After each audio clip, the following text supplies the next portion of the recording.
Okay, ഇനി അടുത്തത് നമ്മൾ പഠിക്കാൻ പോകുന്നത് അഡ്വാൻറ്റേജസ് ഓഫ് ജോയിൻറ്റ് സ്റ്റോക്ക് കമ്പനിയാണ്. ലിമിറ്റഡ് ലയബിലിറ്റി, അതായത് ഒരു ജോയിൻറ്റ് സ്റ്റോക്ക് കമ്പനീൻ്റെ ഷെയർ ഹോൾഡേഴ്സിന് അവർ എത്ര ഷെയർസാണ് അവരുടെ കയ്യിലുള്ളത് അത്രയും മാത്രമേ അവർ ലയബിലിറ്റി പേ ഓഫ് ചെയ്യേണ്ട ആവശ്യമുള്ളൂ, അല്ലെങ്കിൽ ബെയർ ചെയ്യേണ്ട ആവശ്യമുള്ളൂ. ലാർജ് ഫിനാൻഷ്യൽ റിസോഴ്സസ്, ഇതൊരു കമ്പനി ആയതുകൊണ്ട് ഒരുപാട് ആൾക്കാർ ഇതിൽ ഒരുപാട് മെമ്പേഴ്സ് ഇതിലുള്ളത് കൊണ്ട് അവരെല്ലാവരും അവരുടെ ക്യാപിറ്റൽ ഈ ബിസിനസ്സിൽ ഇട്ടിട്ടുണ്ട്. അപ്പോൾ അവർക്ക് ഫിനാൻഷ്യൽ ആയിട്ടുള്ള ഫണ്ട് അല്ലെങ്കിൽ സോഴ്സ് ഒരുപാട് ഉണ്ടാവും, ഒരു ലാർജ് സ്കെയിലിൽ ഉണ്ടാവും. ഇനി അടുത്തത് കണ്ടിന്യൂറ്റി എന്ന് പറഞ്ഞു കഴിഞ്ഞാൽ ഒരാൾ മരിച്ചു അല്ലെങ്കിൽ രണ്ടുപേരും മരിച്ചു എന്ന് പറഞ്ഞാൽ ആ കമ്പനിക്കൊന്നും സംഭവിക്കാൻ പോകുന്നില്ല, അത് കണ്ടിന്യൂ ചെയ്തുകൊണ്ടേയിരിക്കും. കാരണം ബാക്കിയുള്ളവരുണ്ട് ആ ബിസിനസ് മുന്നോട്ട് കൊണ്ടുപോകാൻ.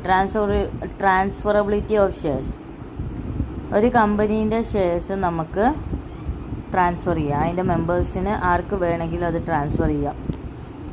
ഓക്കെ. ഡിഫ്യൂസ്ഡ് റിസ്ക്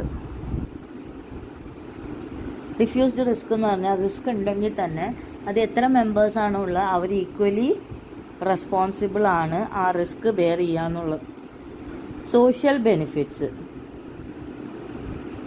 സേവിങ്സ് നല്ല രീതിയിൽ ഇൻവെസ്റ്റ് ചെയ്യാനുള്ള ഒരു ബെനിഫിറ്റ് ഈ ജോയിൻറ്റ് സ്റ്റോക്ക് കമ്പനിക്ക് ഉണ്ട്.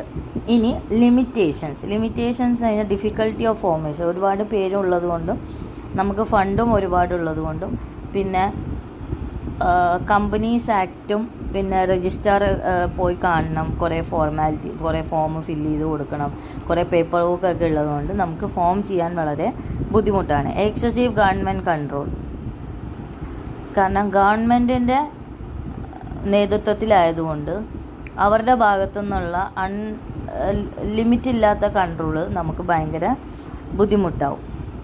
ഓക്കെ, കാരണം നമ്മളുടെ ഡെയിലി നമ്മൾ ബിസിനസ് ചെയ്യുന്നതുകൊണ്ടിരുന്നുകൊണ്ട് എല്ലാ കാര്യങ്ങളും നമ്മൾ ഗവൺമെൻറ്റിനോട് അറിയിക്കണം. ഗവൺമെൻറ് എന്തെങ്കിലും റൂൾസും റെഗുലേഷൻസും അതിന് വയ്ക്കും, അപ്പോൾ നമ്മളത് ഫോളോ ചെയ്യണം. അതൊക്കെ ഇത്തിരി ബുദ്ധിമുട്ടുള്ള കാര്യമാണ്. ഒലിഗാർക്കിക് മാനേജ്മെൻറ്റ്, ഡെമോക്രാറ്റിക് ആണ് ഓപ്പറേഷൻസ് എന്ന് പറയുന്നത്, പക്ഷെ അത് നമുക്ക് എല്ലാ കാര്യത്തിലും ആ ഒരു ഡെമോക്രസി നമുക്ക് കിട്ടാറില്ല. നമ്മളൊരു ഒലിഗാർക്കിക് ആണ് നമ്മൾ ചെയ്യുന്നത്, അതായത് കുറച്ച് പേര് നമ്മളെ ഭരിക്കുക എന്നുള്ളത്. ഇനി ഡിലേ ഇൻ ഡിസിഷൻസ്, ഒരുപാട് മെമ്പേഴ്സ് ഉള്ളതുകൊണ്ട് എല്ലാവരുടെയും കൺസെൻറ്റ് നമ്മൾ എടുക്കണം, എല്ലാവരുടെയും താല്പര്യവും എല്ലാവരുടെ അഭിപ്രായം നമ്മൾ മാനിക്കണം. ലാക്ക് ഓഫ് സീക്രസി ഇത്തിരി കുറവാണ്, ഒരുപാട് പേരുള്ളത് കൊണ്ട് പിന്നെ പല കാര്യങ്ങളും പറയാനുണ്ടാവും. പിന്നെ